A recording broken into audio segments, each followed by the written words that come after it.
Hi everyone, welcome back to our channel Les Cajack. Today we're going to talk about phonetics and phonology, what those two fields are about, and in what aspects those two fields are different. You might be like, what is she talking about? But really, don't worry, phonetics and phonology aren't that complicated to approach. To start with, let's talk about phonetics.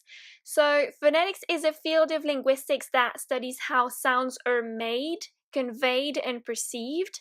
In other words, this is the study of sounds in themselves, no matter the language you're looking at. To give you more details, phonetics is concerned with how speech organs work to produce a sound, but also how sounds are made in the mouth, meaning what's the position of the lips when you say the sound b, for instance, or what's the position of the tongue when you say the sound ah. Adding to that, phonetics is also very helpful if you want to know how to differentiate what is a vowel and what is a consonant. Then, phonetics is also about studying sound properties and sound waves, meaning, for example, reading sound spectrograms or looking at sound frequency, intensity, looking at the duration of a sound. This part of phonetics is all about studying the physical properties of sounds. And finally, phonetics will look at how sounds are perceived. That is to say, how our ears receive a sound, how the sound is transmitted to our brain, what parts of our brain are involved when decoding a sound, and so on. So basically, doing phonetics would be like trying to analyze these sounds. What about the chip? Cool, right? Now that you know all about phonetics, let's see what phonology is. So, phonology could be described as the study of how sounds work and relate to one another in a given language.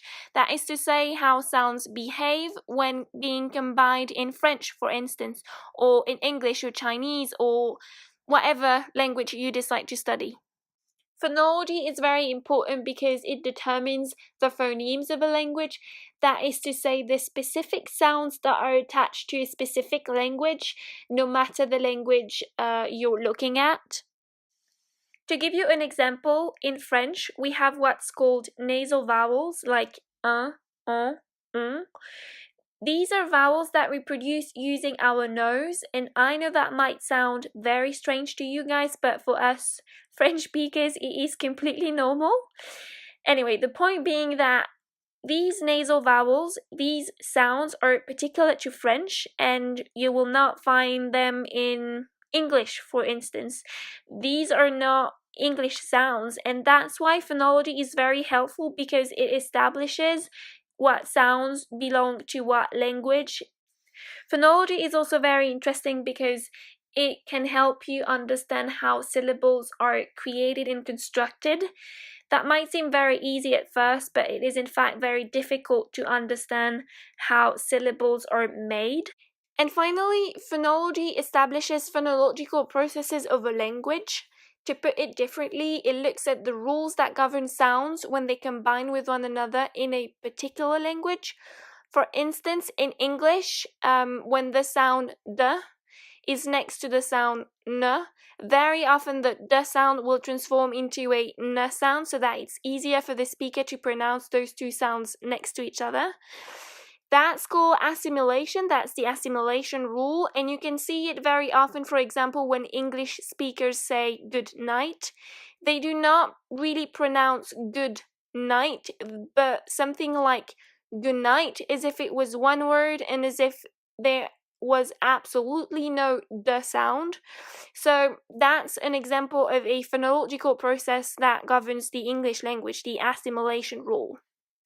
Now, all this might seem like a lot of information, but if you just want to remember something very simple, just try to think that phonetics is the study of sounds on their own, and that phonology is the study of sounds too, but rather the study of sounds and their cooperation, how they work together in a particular language, either it's French or English or whatever. It looks at sounds in a particular language. So that's the main difference between phonetics and phonology. I hope this video was very helpful. If you have any question about some of the terms I used, such as phoneme, syllable, phonological processes, and so on, don't hesitate to let me know in the comments or via our social media. I'll be happy to make a quick video on those terms in order to help you. Thanks for listening, and I'll see you guys in 2 weeks for my next video on another linguistic topic. Bye bye!